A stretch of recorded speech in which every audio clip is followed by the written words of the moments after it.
வணக்கம் நண்பர்களே. ஓபிஎஸ் மற்றும் டிடிவி இருவரையும் பாஜக டெல்லி தலைமை தொடர்ந்து ஒரு ஏமாற்று வேலையை செய்து கொண்டு வருகிறது. அது குறித்து தான் இந்த காணொலியில் பார்க்க போகிறோம்.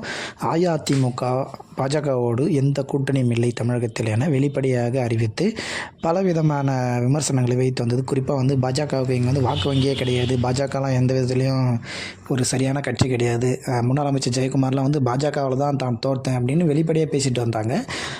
பாஜகவுக்கு அண்ணாமலை வந்த பிறகு பாஜகவோட வேகம் முழுவீச்சாக வளர்ந்து கொண்டிருந்தது. குறிப்பாக பொன் ராதாகிருஷ்ணன், தமிழிசை சவுந்தரராஜன் இவங்களெல்லாம் இருந்தபோது பாஜக என்ற ஒரு கட்சி தமிழகத்தில் இருப்பதே தெரியாது. ஆனால் இன்று பாஜக என்ற ஒரு கட்சி மிக வேகமாக வளர்ந்து கொண்டு வருகிறது. அதற்கு காரணம் அண்ணாமலை தான்.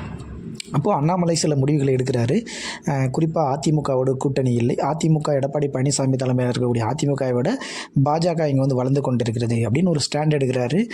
அதை நோக்கி அண்ணாமலையை நோக்கி பாமக, புதிய தமிழகம் உள்ளிட்ட கட்சிகள்லாம் வராங்க. தமிழ் மாநில காங்கிரஸ் இவங்கெல்லாம் சேர்ந்து அதிமுக கூட்டணிக்கு மாற்றாக ஒரு கூட்டணியை கட்டமைத்து இங்கே அதிமுகவை விட சற்று குறைவான ஒரு வாக்கு வங்கி, அதாவது அதிமுகன்றது தமிழகத்தில் அதிக நாட்கள் ஆண்டக்கூடிய ஒரு கட்சி, அந்த கட்சியை எதிர்த்து கடந்த நாடாளுமன்ற தேர்தல் போட்டியிட்டு அதிமுகவுக்கு இணையான சில பகுதிகளில் வாக்குகளை வாங்குறாங்க.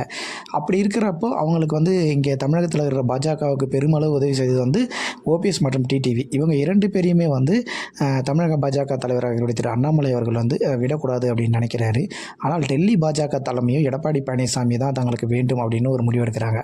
பலமுறை தமிழக பாஜகவை விமர்சித்து பேசினவங்க, இப்போ தமிழக பாஜகவில் தான் இங்கே தோல்வி, பாஜகவுக்கு இங்கே எதுவுமே கிடையாது அப்படின்னு விமர்சித்து பேசுகிறவங்களை நோக்கி டெல்லி தலைமை நகருது. ஆனால் இங்கு தமிழகத்தில் பாஜகவோட தோல் கொடுத்து நின்று எப்போதுமே பாஜக தான் வேணும் அப்படின்னு பேசுகிற ஓபிஎஸ் மற்றும் டிடிவிக்கு சரியான மரியாதை கிடையாது. இப்போ எடப்பாடி பழனிசாமி அவர்கள் நினைத்தவுடன் அமித்ஷாவை பார்க்க முடியுது. ஆனால் இங்கே ஓபிஎஸ் டிடிவி நினைச்சாலும் அங்கே போய் பார்க்க முடியறதில்லை. அப்போ ஓபிஎஸ் டிடிவி இவர்கள் இருவருமே கொஞ்சம் தங்களோட நிலைமையை நினைத்து பார்க்க வேண்டும். இவர்கள் பாஜகவிற்கு இவர்கள் முழுவீச்சாக வேலை செய்கிறாங்க. ஆனால் பாஜக இவர்கள் ஒருபோதும் கண்டுக்க மாட்டேங்குது.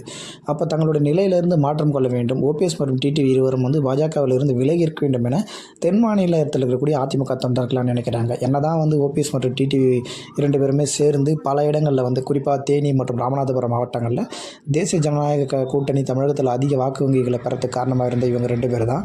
இவங்களெல்லாம் விட்டுட்டு எப்போவுமே எடப்பாடி பழனிசாமிக்கு முக்கியத்துவம் தர இந்த டெல்லி பாஜக தலைமையை இவங்க ரெண்டு பேரும் புறக்கணிக்க வேண்டும் அப்படின்ற குரல்களும் ஒலிக்க தொடங்கியிருக்குன்னு தொடர்ந்து அரசியல் அப்டேட்ஸ்களை இருந்து கொள்ள நம்முடைய சேனலை சப்ஸ்கிரைப் செய்ய கேட்டுக்கொள்கிறோம். நன்றி.